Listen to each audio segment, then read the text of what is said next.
Good morning. I'm former Secretary Edwin Lacierda from Pinoy's Administration. Santos siya kapusan at sige namin, naimbag nga bigat tayo amin apo, magandang Tuesday morning, Pilipinas.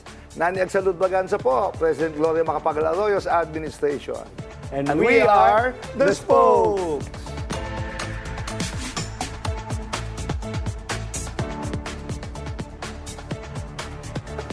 From the Palace also our group chats now. We'll give you perspectives from an insider's position, standing behind the podium.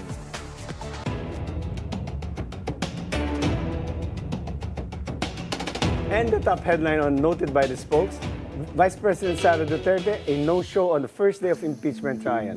Okay lang naman yun eh.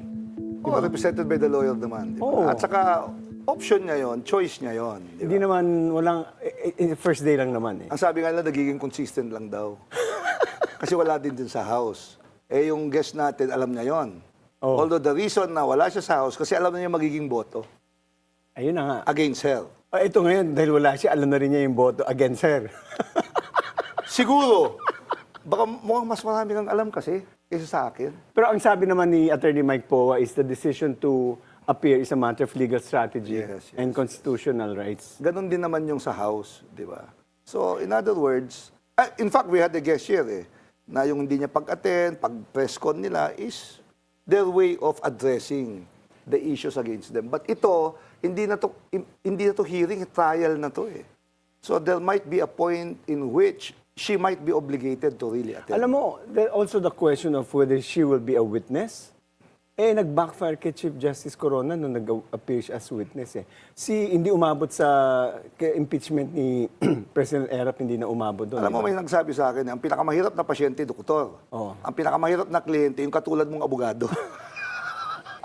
Kasi, being a lawyer, you technically understand the law. But sometimes you go out of the strategy designed by your lawyers. Especially in this particular case, na ang nakataya is a penalty that could probably disqualify her from ever joining public office in this in particular impeachment. Kung siya po ay As early as now, Nani, kung abogado ka, at salamat hindi naman. Hindi, biro lang. O kasi wala kang kliyente pag naging abogado ako. Nani, pag ikaw, do you think, pero based on what was seen already, do you think dapat maging testigo siya? Well, again, not Walang being a nothing. lawyer, On your own, but, oo. you know, logically, di ba? You know, the highest position, second highest position of the land, entrusted with 32 million votes, even higher than that of the president. You owe it to the people Right. to directly talk to them. Not necessarily as a witness, or maybe as a witness, but to explain to your constituency, Right. to those who voted for you, even to those who did not vote for you, because public positions are a position of trust. So, yun lang. But Yun sa lang bahay, ang akin. matagal pa naman yan. Now Matagal it's pa naman. prosecution. Pag-usapan natin yung nangyari kahapon. Finally, si Chief Escudero took over as presiding officer ng Senate Impeachment Court. Yes. Ang haba nung diskusyon na yun. Sa well, tingin mo ba, ano yun? Was it worth a 1 hour of Well, debate? it's not what it is worth in terms of time lost, but it is in terms of that position of being a presiding officer is also a position of trust. Di I ba? don't trust. No, it's not that they don't trust him. It's a matter of probably some of the senators were just trying to make sure that the trial will be fair. I mean, we've seen several impeachments in this country. And you know, Why are you saying that? no, at the end of the day, di ba, yung presiding officer can call for a vote, can call to delay certain witnesses, can call to question yung mga documents, favorable to either side. Pero So it's a question of the trust. decision of the judge of the presiding officer can be appealed to the senator Yes, judges. I do agree with that. Pero yung takbo ng hearing mismo, siyempre judge yun. Judge yun. Even in a regular court, it's the judge. Wala naman jury sa atin. Diba? Judge yun eh. So, probably that is the concern. Pangalawa, I'll be frank and honest about it. Dati lang kakampi kasi. Oo nga, Tapos lumipat. may tampo. So, ipagpalagay mo na may tambo, ipagpalagay mo na may question of distrust at this point. So, probably they were probing how Center Cheese would be fair in this particular instance. Na siya yung elected presiding officer. And by the way, dalawa lang silang abogado in the majority side. One is Senator Kiko Pangilinan. Oh. At saka si Cheese yung isa. Well, the other camp has 2 or 3 lawyers, although si Senator Marcoleta, inaimbita na ng gobyerno. So kamusta yung ano mo, ang tingin mo sa lead prosecution si Jinky Luis? So sabi niya, the impeachment is the 4 articles of impeachment is a pattern of abuse of power. Well, again, that is their opinion and position. Of course, the defense will contradict that for obvious reasons. But that is her job to present this in a manner by which it is convincing. Kasi at the end of the day, although this is a political act, it is important that public opinion would tend to go by their side. Na guilty, assuming na guilty talaga si VP Sara. If not, magiging kampi-kampihan lang to. Alam mo So, yun ang mangyayari yung maganda dito. yung ginawa ni Jinky, yung areas na sinabi niya tungkol sa ordinaryong problems ng isang government official, mababang, let's say, nahulian ka ng 5,000, kakasuhan ka, tinagalog niya eh. I think there was a purpose for there para ipakita sa masa ang Yeah, and diferensya. of course, appeal to the emotions. Which Diba? is- Kasi this is look, I'll be frank, this is a very You're emotional frank fight. and I'm earnest. Sige ka na lang. No. I'm not your Jeff. But no. This is very emotional in the sense that our elected officials are trusted by the people. They are entrusted not just with power and authority, but to represent them in governance, di ba? Especially yung mga nasa mababang pamilya sa lipunan. But kindly remember also that mandate, while supreme, wala namang lisensya na magnakaw kayo, manggulo kayo, manakit kayo ng kapwa nyo tao, tumanggap ng maleta, down the line, etc. So, again, this is the first time also na may VP that will undergo impeachment. And, I'm so surprised when I was looking at the list of those, including the VP, puro allies of the president. Ang alin? Ang nakakasuhan, ang nakukulong. These are allies of the president. While the traditional opposition, na kayo, are, I don't know where you are located Wala naman right now. wala naman silang pinangahawakan na pera eh. Kaya walang problema, Alam mo, walang issue eh. Hindi kita ma-geotag kung nasaan ka. By the way, pag-usapan Politically, I mean. Okay. Pag-usapan natin si Defense Chief Counsel si Sara Sison. No? Sheila Sison, sorry. Akala ko si Si defensor. Attorney Sheila Sison. Talaga favorite Maano ko. siya, talagang kita mo yung kanyang kanyang experience as a litigation lawyer. At sa main defense niya, this is the impeachment proceeding is a contradiction to the mandate of 31 million voters na binoto siya. Alam mo, maraming math kasi ang lumalabas eh. If I were to include the math of the 257 congressmen. Anong math? Sorry. Math, in terms of numbers, math. Math. Okay, Oo, sorry. Kasi sorry. music ata, di ba? Ang music ang major ko eh. So there were 257 congressmen on the assumption na 100, representing 100 or half of their districts. That's 40 million. So I don't go into math eh. Na yung usap, 32 million kami. Hindi, sabi ng 200, 40 million nga, mas marama kami. And at the end of the day, ang titignan natin dito, ebidensya. I mean, now, I would have to agree doon sa mga komentaryo na itong defense team are veteran litigators as compared to yung mga government prosecution, Public the private prosecution, prosecution. But rather, the congressmen who will present this sa Senate as hindi masyado nakakapag-practice since they became congresspersons. Yun lang ang difference. That's the reason siguro. why the defense insisted that only public prosecutors should prosecute. What does that mean? Public Sila lang magpipresent ng mga ebidensya. Kasi alam okay, nila na okay. kulang medyo, walang experience. Okay. Okay. Ikaw na! Okay, Edwin. Also, big news yesterday, nangaagaw ka naman ng script. Noted by the spokes. Senator Rodante Marcoleta and former Congressman, my good friend Mike Defensor, were arrested for non-bailable plunder case. Di ba sabi mo, may kwento ka? Di ba, No, we were planning to have a reunion sana with Mike because we see Correct. the gravity of his problem. Right. So kami yung mga original na Spice Boys with the exception of Congressman Nonoy Andaya who passed away already. pati si Ace, kasama mo. Oh, si Ace. Alam nyo, we are old friends as Spice Boys. We are now, there is now new politics amongst us. Right, But right. we will always remain as friends. So, yun lang, magre-reunion sana kami. Naunahan kami ng warrant of arrest eh. Baka masira yung pabaon sana namin sa kanya. Pero alam mo, I'd like to... Gusto mo tanongin kung ano? Ano? Ay, tinatanong, ano daw pabaon mo? Medyo, ano Ikaw. yan, medyo restricted yan for Wala ko adults sinabi. only. Malisyoso to.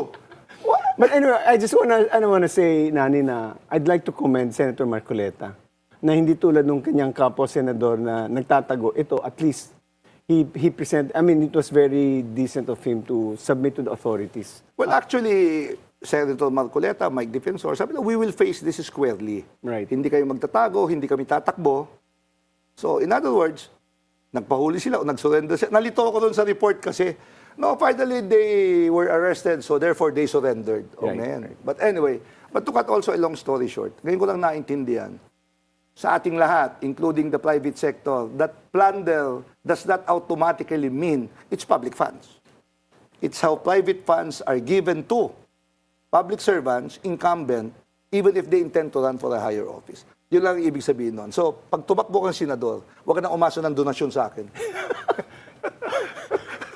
Kailangan ko yung moral voice na sa. Pero wala akong planong tumakbo.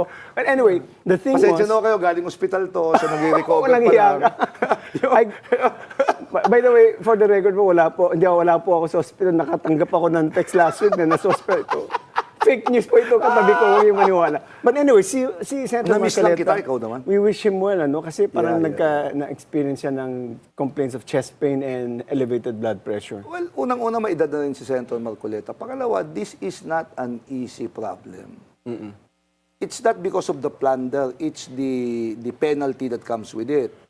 Unang-una, non-bailable offense. Right. So, if you're used to living freely, talking freely, dito para ka nabusalan sa loob ng kulungan. And I think they are also they were all located in one police station or jail ata. So, Yeah. magkakasama sila doon. So Siguro, anyway, yan lang. Anyway, Payatas. sa Payatas. Yes. It was a stressful start of the week, also very, very exciting.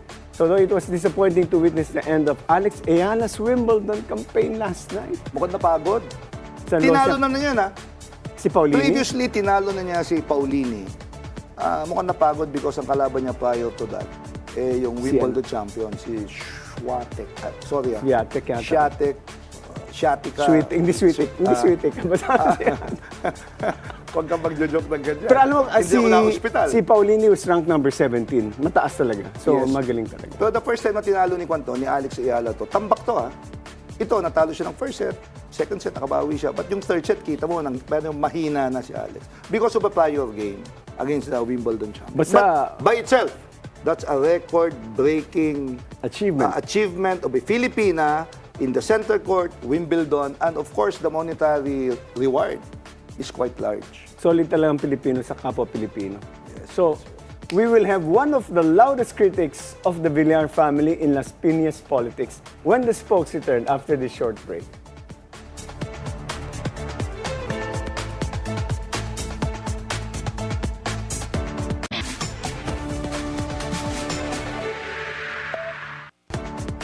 And the spokes is back. The Las Piñas lawmaker who said recently that the delay in the LRT-1 Cavite Extension project isn't just about bureaucracy, it's about accountability. His remarks have placed him once again directly on a collision course with the Villar family. Joining us is Las Piñas Representative Mark Santos. Welcome to the Welcome, Mark. spokes. Maraming Mark. salamat, Sec Edwin, Sec Nani, at isang masaya at mapagpalang umaga sa inyong lahat, sa mga nanonood. Matagal na kami nagkakilala kasi during Lakas Days, we have common friends, di ba? At yung isa sa mga best friend ni Kong Mark, yung kasama niya sa PAL, si Edgar Lagman, na nagsabi lang sa akin ngayon, kaya raw nagturo sa kanya ng galingan. Yes, Kagalingan. Alam mo, lingid sa kaalaman ng tao, si Congressman Mark Santos sa previous niyang trabaho is a flight purser. Yes. Yes. Siya yung nagsasalita sa over the mic. Yes, Kaya di ba yung boses niya, maganda yung boses niya. Salamat. Sadli, ilipat natin ito. But you know, the first time I heard about you when you defeated Senator Cynthia Villar, it was a earth-shaking moment because you are a giant slayer. Parang it was a given na mananalo si Cynthia. So how were you able to defeat Senator Cynthia Villar in Las Piñas? Of course, malaking bagay yung aking pagiging leader manggagawa sa Philippine Airlines. And then yung support ng aking mga kasama, ang aming mayor ngayon, si Mayor April Aguilar, yung Vice Mayor, si Ma'am Mel Aguilar. So, yung machinery nila intact eh. So, Mga Aguilar. Oo, mga Aguilar. Kasi ako po yung naging konsihal for Right. seven term po akong konsihal sa Las Piñas. 21 years. Oo, naging chief of staff ako ni Mayor Nene. Okay. So malaking bagay yung pagiging grounded ko sa tao.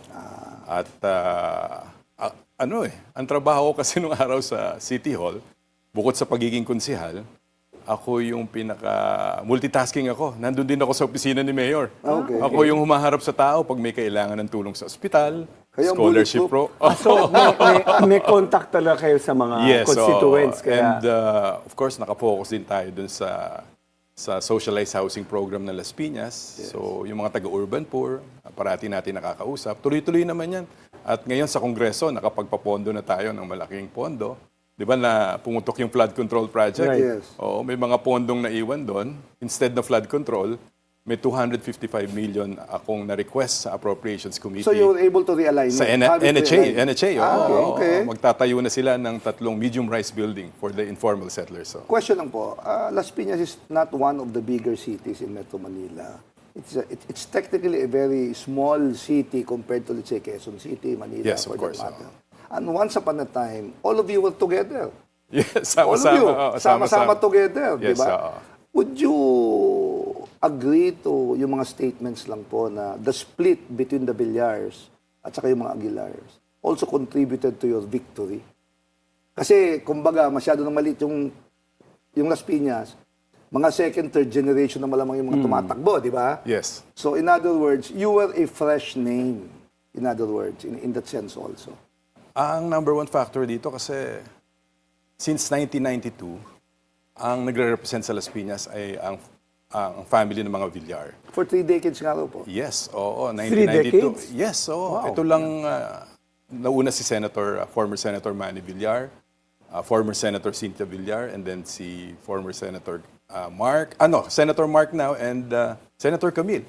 So sila lang ang nag-represent ng Las Piñas. So siguro dahil na rin sa kagustuhan ng mga kababayan ko, na magkaroon ng pagbabago. But talking about sa sinasabi mo, nagkaroon ng split yung family, malaking bagay din yun kasi parang ako yung kanang kamay ni Mayor Nene eh. Gano'ng kalaki yung lamang nyo sa panalo nyo?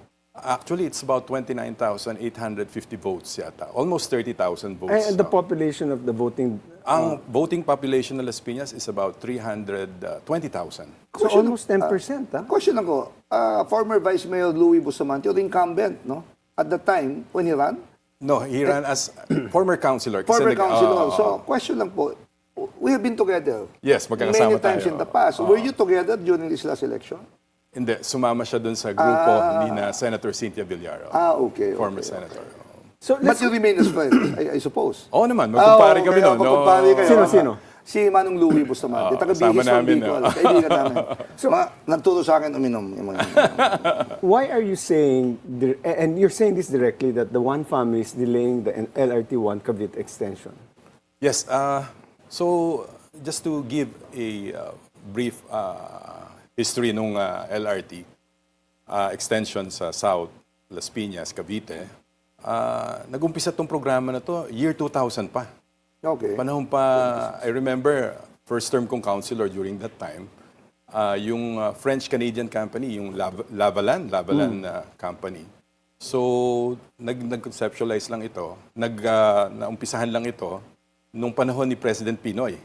Oo, so almost more than 2 decades na iniintay namin ito. Hindi lang taga Las Piñas, but siyempre yung milyong-milyong mga Caviteño din sa Cavite. So ito ay malaking bagay para sa amin. Kaya nag-intay tayo ng matagal na panahon at nadidelay ito dahil lang sa mga, I think, undue influence at potential conflict of interest ng mga politiko at mga negosyante. Question lang po, sa Las Piñas. Kong Mark. Let me just situate it in my head. No? So, saan tumenga yung LRT ngayon? Hanggang saan siya ngayon? Yung last station niya? Hindi pa umabot ng Las Piñas. Hindi pa. So, nasa Pasay ito? No, nasa SM Sukat na. Baklaran. Sukat na. SM Baklaran Sukat, na. no. Sukat lang, Sukat. Sukat lang. So, Oh. nandun siya. So, in other words, sabi nyo, it is a right-of-way Issues. issue. So, normally when you say right-of-way kasi, parang access to a particular nadaan lang eh. Yes, Nadadaanan. of course. Pero apparently, this is not. Yes. Hindi ganun ating sitwasyon nito. Apo. May nakatayong structure, natatamaan ng MRT pag sinunod yung original na linya para Yes. makatipid. Is that what you're saying here? Yes. Again, ang extension, LRT-1 extension is from Baclaran all the way to Barangay Nyog, Bacoor, Cavite. Oh. So 11, I think 8 stations yan. Tapos na yung phase 1 yan from Baclaran all the way to SM Sukat. Okay. At natenga ang proyekto dahil dun sa Las Piñas station na tinatawag. Ang original alignment niyan is dadaan yan dun sa C5 road, Okay. which is a government property. So public Yes. property yon. So wala nang babayarang right of way doon na malaking pera ang ilalabas na naman natin, mga taxpayers. Just So, to be clear, you mentioned a while ago na itong LRT-1 talagang na plano na yan. yes, nauna ito. Oo. Okay. 2000 pa nga eh, di ba? Tapos, Is this a problem of coordination ng isang agency? Kasi look, the MRT is, I suppose, a concessional loan. Yes. Hindi naman basta-basta dumadin yung pera nito. Tama. But you also have a traffic problem in Metro Manila. Yes, So minsan, ang shortcut or long cut, underpass, overpass, flyover. So minsan nauuna ito over a particular project. Definitely, Ang concern ko lang is, wala bang master plan yung DPWH na hindi nakita to, na, oy, dadaan dyan, huwag nyo ilagay yan dyan. Or something to that effect. What happened? Anyari, Manong? Yes. Ang nangyari is may original alignment. Okay. alright. In year 2000, nung secretary ng DPWH, now Senator Mark Villar, nagpagawa siya ng flyover, ang DPWH. Okay. Hindi siya, siguro, DPWH. Yeah. And Under his term. under his term. Okay. At nagtataka ako, bakit ginawa nila yon? Kasi unang-una, alam niya, yung may alignment sa C5. And at the same time, Okay. ex-officio siya ng LRTA. So dapat Yes, nag-uusap okay. sila. It was during the time of Secretary Tugade, sa DOTR Secretary, nung ginawa ito. Curious lang ako, major projects like the MRT or those flyovers are lalo pag utang, are normally approved by NEDA kasi. Yes, ICC. ICC, di ba? So may coordination to at the highest level of government, and yet it happened. It Tama, happened. So, ngayon, what is the easiest solution para tumuloy na ho to sa pananaw po nyo? Ako sa pananaw ko, nung una, akala ko, hindi po pwede.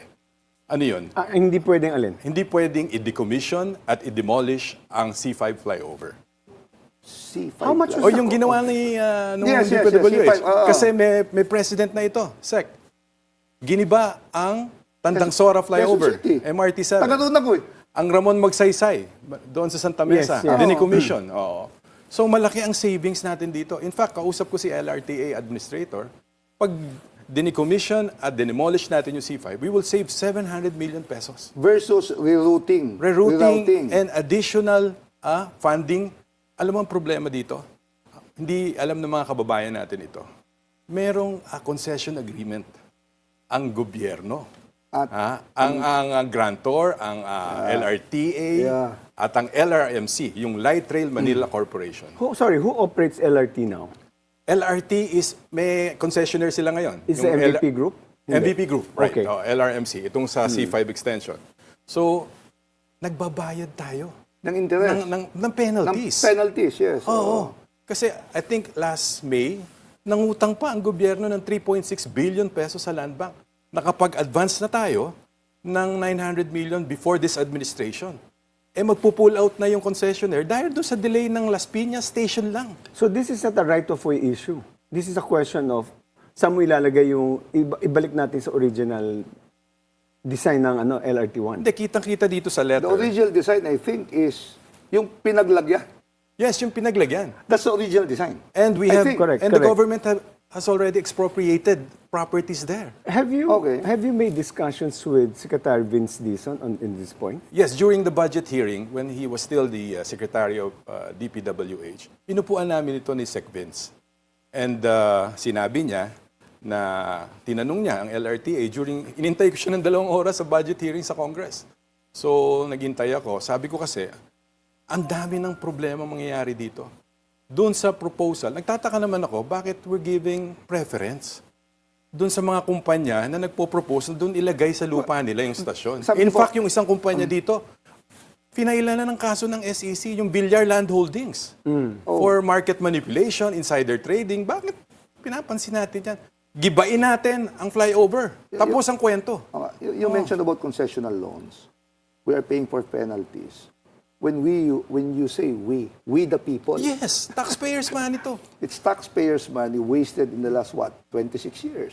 More or less po ata. Yes, parang ano. yes. So the new budget is coming after SONA. Unless you see anything on that, walang action, unless you see a item there on demolition or whatever, walang galaw rin to. Hindi na lalabas ito sa budget. Kasi may pera na ito. It's a hybrid program. Kasama ang JICA at ODA dito. Pati studies po niya may bayad. Yes, Hindi of libre. course. Ang realignment, So, redesign. FAP to. PPP to, BTO. Bill Transfer Operate. Operate. Okay. Okay. It was during your term siguro, Right. ni President Pinoy. Okay. Sabi pa nga ni President Pinoy nung araw, sabi niya magpapasagasa That's the siya one. sa I train. remember that. Pag I hindi remember na that. umpisa ng Las Piñas Station. Quickly, in your mind, as a member of Congress, what is the fastest way para ma-implement tong project na to? Is it through legislation or executive action? Well, actually, yung constitutionality nung inakyat to ng bayan Legal muna group pa, Oo, doon sa yung contract sa concessionaire. But walang kasalanan ng concessionaire dito. It's the government na dapat mabigay na yung right of way usage agreement. Oo. Ang gusto ng dalawang owners ng property ng pamilya Villar, ilagay sa property nila. So, but have you spoken to Secretary Banoy Lopez? Pahapyaw lang kami nag-uusap ni Sec and then sinabi niya na mag-uusap daw with the concessionaire. But ang maganda rito, nakaabot na sa presidente ito. And have you spoken to him? The president? Yes. Actually, nung bumaba si presidente ito, nabanggit ko na sa kanya ito. Okay. At sabi ko, Mr. President, sana matapos natin during your term ang isang almost 65 billion flagship project na yung Las Piñas Station, before 2028 matapos ang term mo, tapos ito. Question lang po. Assuming mag-start to next year, how long will it take to finish this project? Pag gigibayin natin yung flyover, before 2028 tapos. The entire No, MRT? yung phase 2 lang. Phase 2 Las lang. Piñas So, lang. Parañaque to Las Piñas Yes, lang. so, Okay, and then additional year, by 3 years tapos hanggang Bacoor Nyo? Okay. Oo. So, malaking bagay ito as a relief to people working in the Ay, NCR definitely. from Metro Manila. Ang ridership nito aabot ng 800,000. Ang total. Yung LRT-1 extension lang. Right now, hanggang sukat, mga 480,000 na to. An additional more than 300,000 all the way. Imaginein mo ang Las Piñas at Cavite. Halos lahat ng mga workers sa Metro Manila, dyan ang gagaling. Parang dormitory ang Cavite. Di ba? At saka yung productivity, yung investment, ang laki nang nawawala dito. Sorry po. Sige, Looking go at the big picture kasi, this is important dahil, for example, yung railway natin from Clark, I'm sure will be connected here, airport to airport. Yes. Di ba? Then there are transportation hubs. There's one in Parañaque. PITX. PITX. Is this particular train linked to that as Yes, well? may station sa PITX. May station. Oo. So, that's what... look, it's not just for the passengers, but for the economy. Definitely. That's what you're saying. Pag nag-connect yung airport to airport. Di ba? Okay. Tsaka Now ang I cost to the understand. government right now. Yes, yes. Nagbabayad tayo ng penalties dun sa concession agreement. Ang Hindi. pera natin. Ang cost sa tao, hindi How government. much is the interest? Tao. How much is the penalty Tama. that you're paying?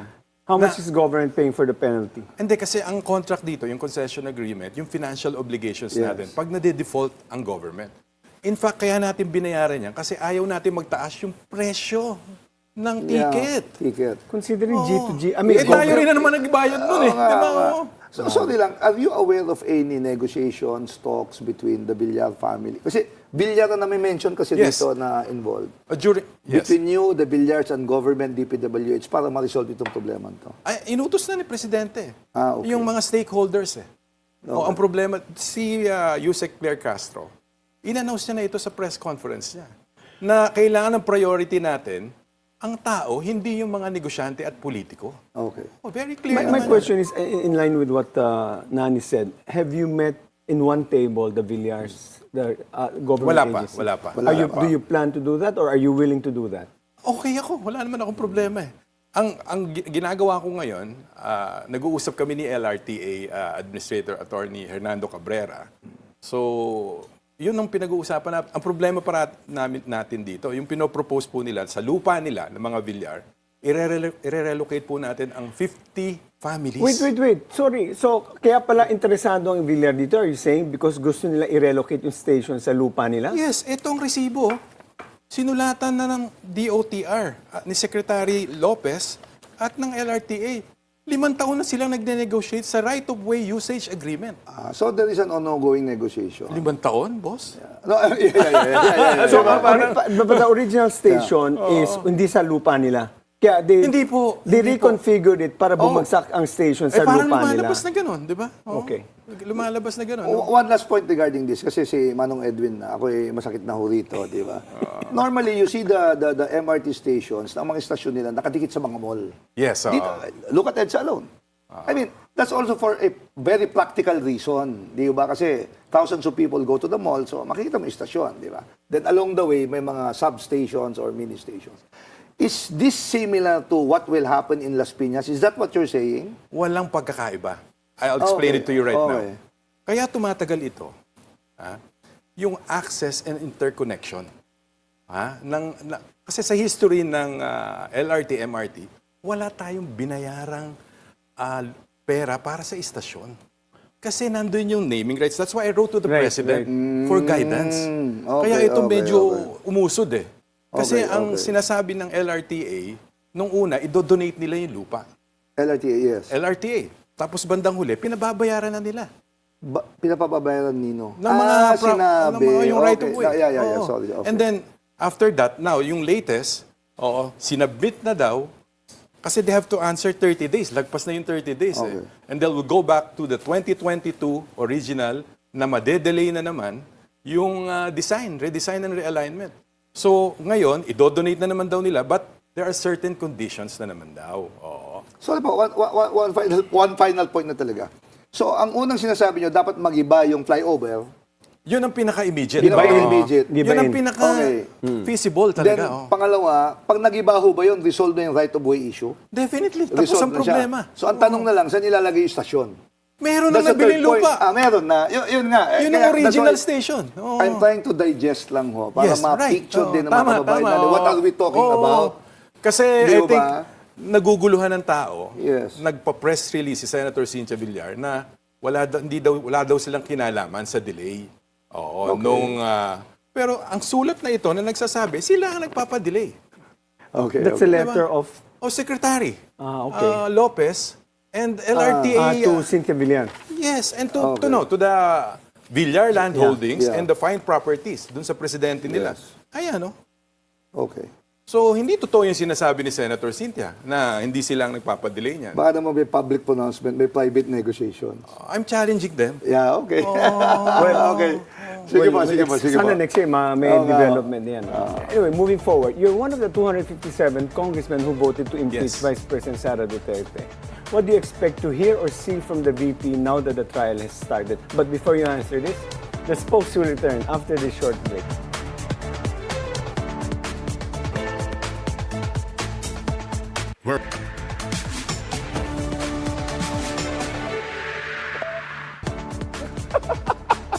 The spokes is back, still with Congressman Mark Santos. Our hanging question po a while ago, Kong, is you're one of the 257 congresspersons who voted to impeach VP Sara Duterte. What do you expect to hear or see from the Vice President now that the trial has started? Okay. Una-una, hindi po ako miyembro ng House Justice Committee. But kahit hindi po ako miyembro, umattend po ako nung hearing nila. You're a mechanical engineer by profession. Hindi na umabot dun eh kasi I work with PAL already. So, okay. But then naging labor leader tayo. So normally sa Justice yung mga... So again, dun sa impeachment, hindi po ako miyembro ng Justice Committee. But gusto ko pong alamin kung ano yung hinihearing dun sa Justice Committee. Kasi boboto po ako sa plenary eh. Yes. So, madaming revelation doon na tingin ko naman na tama ang naging desisyon ng Justice Committee to approve the impeachment of Vice President Sara. So sa akin lang naman po, ako, independent naman po ako but I'm with the majority. So tingin ko, ipaliwanag sa tao, dapat humarap ang Vice President doon sa impeachment. And ipaliwanag niya yung mga accusations sa kanya. Sorry, you don't have any political party? Wala po, independent ako, but I am aligned with the mayor and the Vice Mayor. And the Vice Mayor. Sige po. Of course, there were 4 articles of impeachment that were filed against the Vice President. From among the 4, ano yung nakakonvince inyo to vote for impeachment? Or were all the 4 enough? Or at least there was one probably article na parang, parang may sabit doon parang ganon. Ano po yung article na yun? Of course, halos lahat Halos lahat Kasi yung unexplained wealth, yung SALN, yung mga AMLAC monitoring na ginawa, yung mga accounts. Kasi how can you explain, ikaw, former Congca, Sec, you're filing your SALN. Right. Yes. Automatic yun. Doon sa cash and other banks, di ba? Imposibleng wala kang zero, di ba? Don't get this wrongly. Yes. Do you agree with the rule na dapat yung mga SALN po nyo is not a public document, but you have to request for it? Hindi. Yung mga SALN ng congressman, nakatago yun Hindi. It's not easy to access it. In fact, ngayon, binibigay ng Congress ngayon yan. But before, hindi Sumulat na kasi si Ombudsman, boy. Lahat kasi yan. nabanggit ni Ombudsman JC. Di ba? Ano ba yung Kongreso ba't yung tinatago yung mga SALN nyo? That's supposed to be a public document. So I don't even... Sino Ombudsman JC? Jesus Crispin. Boying, Ombudsman, OMB, boying. Hindi kasi nanonood ng spokes Pag dapat si Ed Chico dapat makasama mo. So yun yun Di ba? I was just curious kasi during our time in Congress, Yes. that's an open document. Tama lang. That's dapat an open document. In fact, pinasa na ngayon ng Congress, ng lower house, ang right to information, yung FOI. FOI. So, aakyat na yan. Tapos na sa plenary. LEDAC yan so, aakyat na sa Senate ngayon yan. Yes. So, kasi nung araw, parang executive order lang nung panahon ni President Duterte. So, ngayon, dapat naman. It's about transparency and accountability. The problem with that FOI, during our time, I'll tell you, the concern of the president wasn't about him. It was about the congressmen. The Congress people didn't want it released. Yan ang problem. But anyway, so speaking about the trial yesterday, Yes. what was your assessment? Siyempre, sa umpisa, hindi naman po tayo abogado, pero nakita naman po natin sa experience natin nung araw. So, basically, hindi naman po ito parang rules of court lang di ba? So, ilan ang judges natin? There are now 22 judges there. But, kailangan, may rules talaga. Hindi pwedeng mag-grandstanding ka doon. Hindi pwedeng, dapat i-address mo yung mga motions mo sa chair. So, yun ang dapat talagang ilinawin dito. Pero yesterday, I think maganda naman po yung nangyaring ginawa ni, siya ang presiding ngayon, si Senator Cheese Escudero. And di ko naman masisisi si Senator Win, kasi hindi naman talaga siya abogado, with due respect to him. So, maganda ang flow kahapon. So, hindi ko nakapanood ng buo because I was also working. Did Senator Cheese actually said 16 votes to convict? Yes, I think. He said that. Sinabi niya. Sinabi niya. Pero, but of course, may variant yun. No. Ang sabi lang niya, but that is, we had Senator Frank Drilon here yesterday. Sabi niya, he disagrees. And based pa rin yan sa boto ng majority kung sino ano majority decision. Pero alam na natin kung saan pupunta So may pupunta sa Supreme Court, i-questionin ngayon yung, kung ma-convict yung less than 1/3 vote 16, ng Congress. Ako kasi di ba, I mean, ang gusto ko lang maging malinaw dun sa, ano ba talaga yung required number of votes? Yes. As mandated by the Constitution. Constitution. Kasi we cannot toy with the Constitution to suit our political ends. Dapat. That's very dangerous. Dapat. Because you don't like this guy now, fine. What if tapos na itong problema to, then you want something more bigger. So parang weaponize natin yung but ating there's position. but under the Constitution kasi there's no denominator. Walang there's no talagang nakalagay na numbers. It says 2/3 of all the members. So the question is, sino ba yung all of the members? Yung 24 ba or yung existing? So marami ng mga Supreme Court decision din Look. Sorry, my apologies. We should have foresight minsan when we talk about our democracy. We should talk not only of yesterday and today. We should also look beyond what might happen if we abuse the Constitution now. Kasi pwedeng natuwa tayo dahil naping pabor sa atin, maliletse naman yung mga anak natin if it's used against them in the future. Which is good that kung sakaling ma-convict lower than 16, umakyat ka ng Supreme Court. Let the Supreme Court settle that controversy. Kasi Yes. talagang magkaka-issue talaga if they don't get 16. Diba? I think Foresight ang kailangan po yan ang rito. problema natin ngayon ng bayan natin. Minsan, hindi natin sinusunod yung konstitusyon. Diba? That's why very No. weak ang governance. Diba? O ang sistema natin. If you read the records of the Constitutional Commission kasi, Kong Mark, Yung journal niya. the Minutes. record says, Minutes. there's very few discussion on the impeachment because nga, it wasn't a pressing issue at that point. Everybody called for accountability. 87 But that's why, clear lang, 2/3 of all the members. Nobody expected na may kakasuhan, may mga ganun. So, it's really time, kung sakaling mag-decide sila to convict less than 16, to go up before the Supreme Court. I do agree with you, Edwin. No? Kasi, but ang punto ko lang is the entire Constitution. Yes. Because that's the will of the people, voted upon by the people. More than who voted for a person. So it's not a toy. This is not a game. This is about democracy. Tama. I will respect yung debate ng mga magagaling nating abogado, but at the end of the day, Supreme Court tayo. Correct. Yun naman po yung akin. Rule of law, due process, equal Right. protection. Kasi lawless na tayo pag hindi natin lawless na po tayo. Huwag naman po tayo sana maging ganon. Di ba? Kaya mga taga-Bulacan, naliligaw Kasi, malolos sila doon sa malolos. Oh, partner! May tama pa ho yung anesthesia sa katawa ni Sec Edwin. No, Kumar, I have a serious question for you. Yes. Is this your first term, di ba? First term, yes. Parang it's made to appear that parang the other members of Congress parang hindi binibigyan importansya yung complaint mo on this LRT issue. Is that correct? Kasi parang junior, parang bata, first term pa lang. No, but you have to consider also the influence of the people, stakeholders involved here. Yeah. Hindi naman may mga partido sila dyan sa Congress. Wait, you're very kind. Are you referring to the Villars? Of course, the Villar. So, sila naman, no? Naging senador, speaker, deputy speaker, ang pamilya. ganun ba? Oh, yes. Sometimes kasi parochial interest. Distrito mo, kaya distrito mo. Pero yung nakita kong epekto ko, so that's why I asked a while ago. From airport to airport, Clark to NAIA to. Tama. That's the implication and it will pass to several congressional districts. If you want to put it that way, then its impact on the economy and tourism in general. Hindi lang ito problema ng Las Piñas. Yun ang punto. Ito ang malaking problema ng bansa natin. Yung oligarchy and Dynasties. then of course yung regulatory capture. Oh, yeah. May ano lang that will tackle political dynasty. But may comment tayo sa live viewer from Yes, Bong Sanchez. No? Sabi niya, sobrang yaman na ang mga Villar. Baka with proper meetings pumayag madaliin. Sobrang congested na ng traffic. Has Las Piñas finally moved beyond one family politics? Because you're not identified with the Villars. Hindi, ang sinasabi lang natin ano ba yung tama? It's beyond politics already. Yeah. It's for the benefit of the people. Yeah. Ang Alabang sa Pote Road, gridlock na yan Ang Cavite, mind you, ang Las Piñas is the gateway between Cavite and Metro Manila. Oh. Yes, siya yung boundary pareho I Metro don't Manila. like traveling there kasi ang traffic ng Las Oo, Piñas.